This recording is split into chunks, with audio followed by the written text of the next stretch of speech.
कल एक लड़का आया हुआ था, तुम लोग क्योंकि यंग हो तुम्हें बता दूं, वो लड़का आसपास पुरखास के पास से किसी गांव का था। उस लड़के ने बीएससी कर रखी थी दिल्ली यूनिवर्सिटी के हिंदू कॉलेज से, एमएससी कर रखी थी, सर ने बता दिया, परिमल सर ने। एमएससी में वो टॉपर था। मैंने ही सर को दिए थे उसके कागज, क्योंकि मैं उसके साथ बैठी थी। उस लड़के की इतनी दीनहीन दशा थी। परसों आया था वो हमारे पास, या शायद कल आया था। उसने मुझे पता है क्या कहा, मैं इस क्लास के बाद बाहर गई थी तो उसने मुझे कहा कि मैम सर से मेरी मीटिंग जरूर करनी है मुझे आज। मैंने कहा भाई सर तो फ्री नहीं होंगे, हम 2:30 बजे तक तो क्लासेस में होते हैं और फिर सर को ट्यूशन पे जाना है। हम ट्यूशन पढ़ाते हैं बड़े लेवल पे, 6ठी से लेके 12वीं तक को। तो कहता है कि मैम चाहे शाम तक मुझे बैठा लो, मुझे 2 मिनट की सर से मीटिंग करनी है। अगर मैं आज चला गया ना तो कल मुझे दुकान खोलनी पड़ेगी चाय की। मतलब मुझे उस पर तरस आया उस लड़के पे कि कितना हाईली एजुकेटेड, एमएससी में जो फर्स्ट रैंक होल्डर था, जिसने बीएससी इतने बढ़िया कॉलेज से कर रखे जहाँ एडमिशन नहीं मिलता लोगों को, लाइन में लगे होते हैं इतने अच्छे अच्छे बच्चे, और ये सब करके फाइनली उसके हाथ में क्या 3 बेटियां थी उसकी। कह रहा था 21 साल में शादी हो गई और 27 साल का अब है, 3 बेटियां।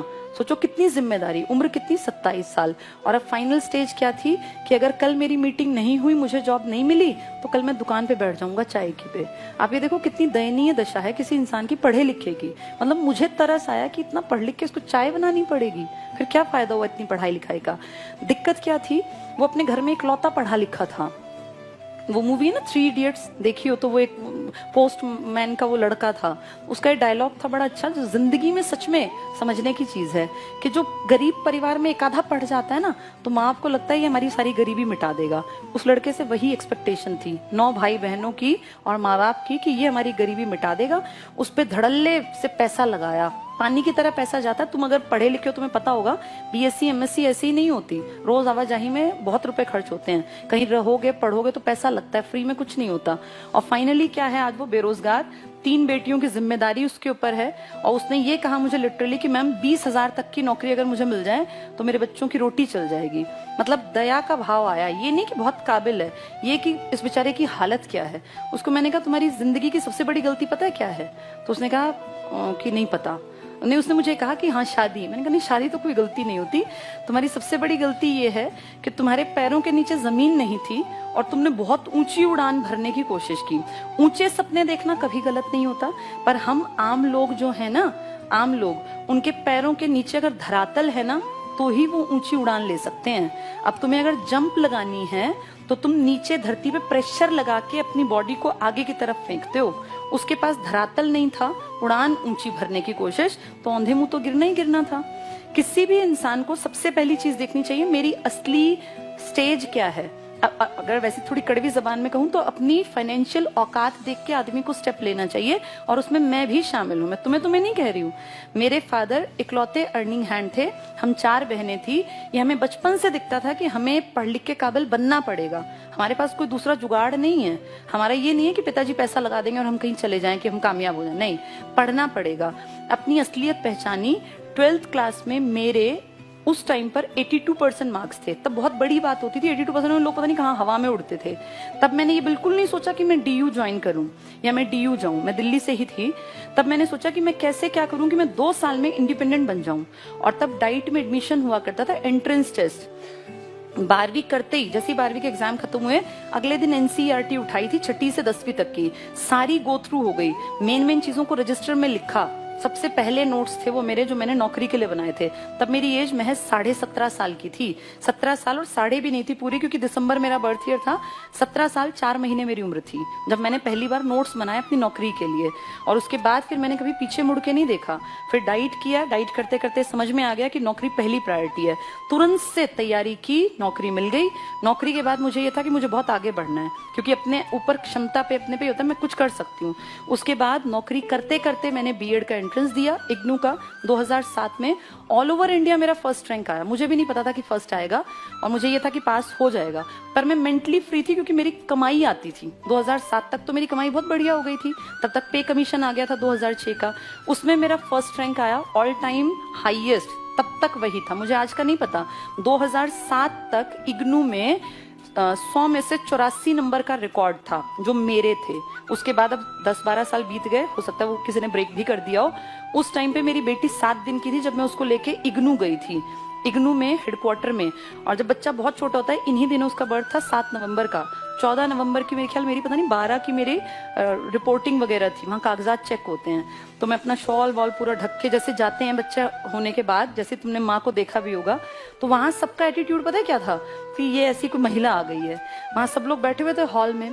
जब वहां बुलाया गया तो कहा गया फर्स्ट रैंक, फर्स्ट नंबर पे बबीता त्यागी।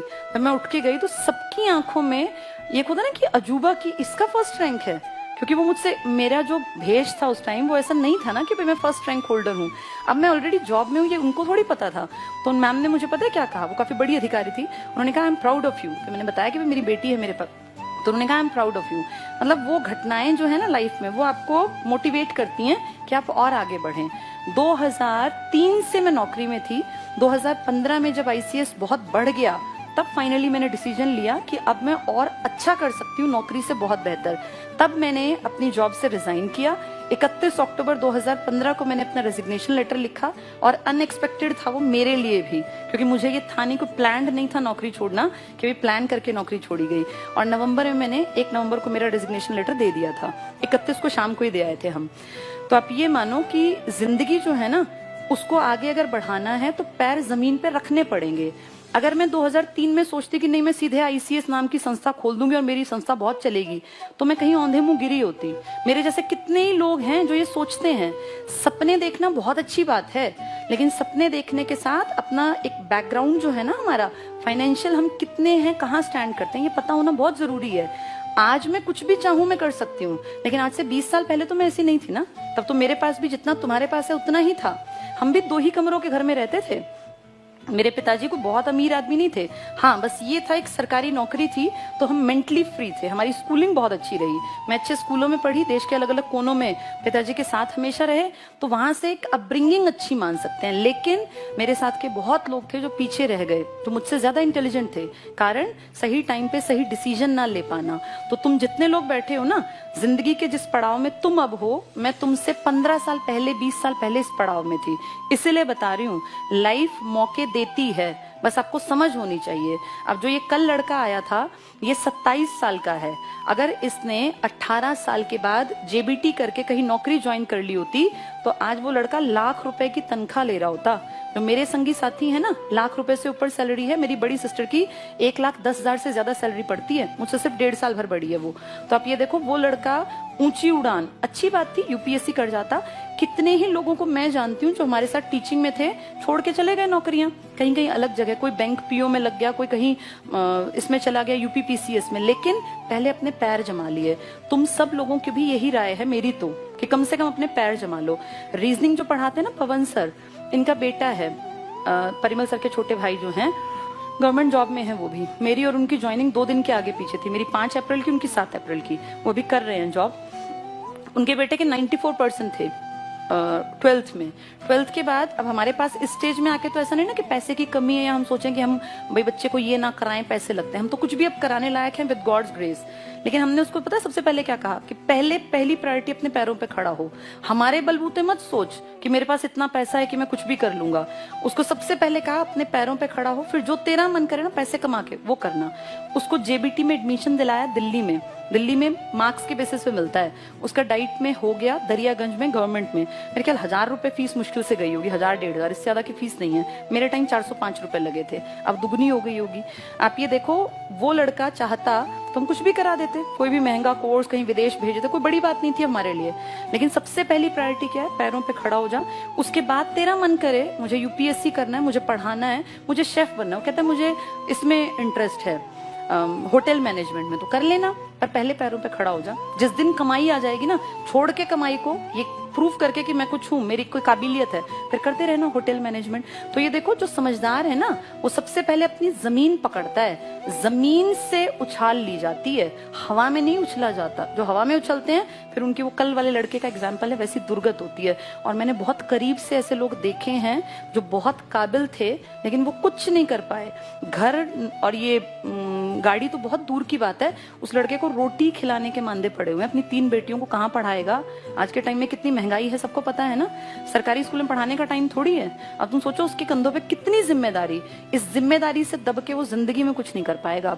अगर वो 10 साल पहले थोड़ी सी समझ के साथ कुछ छोटा कोर्स करके कहीं 25-30 हजार की नौकरी पकड़ लेता तो आज लाख रुपए पे पहुंच जाता। लेकिन ये समझाए कौन? और अभी भी तुम्हारे सामने बात कर रही हूँ, आधे तो अभी भी हवा में होंगे। ये जो चीजें हैं ना, ये अकल तब आती है जब उम्र बीत जाती है। इसीलिए टाइम रहते अपनी चीजों को संभाल लेना। सबके लिए है मैसेज। मैं अपनी बेटी के साथ भी यही पहली कंडीशन रखूंगी कि पहले इंडिपेंडेंट बन, अपने आप को प्रूव कर, फिर आगे पूरी दुनिया में कुछ भी अचीव करो। जिसने एक चीज हासिल कर ली वो कुछ भी हासिल कर सकता है। कॉन्फिडेंस बहुत बड़ी चीज होती है और ये आता है जब आपके अंदर काबिलियत पैदा हो जाती है। पैसा कमाते हैं इंडिया में, काबिलियत पैसे से होती है। आपकी बुद्धि के अंदर घुस के कोई नहीं देखता आप कितने बुद्धिमान हैं। आपकी काबिलियत आपका पैसा है, आपने कितना कुछ अचीव किया इससे पता चलता है। तो इसलिए खूब पढ़ा करो। अब 1-2 साल में तुम लग गए और रह गए तो रह गए, फिर बैठे रहोगे, फिर बुजुर्ग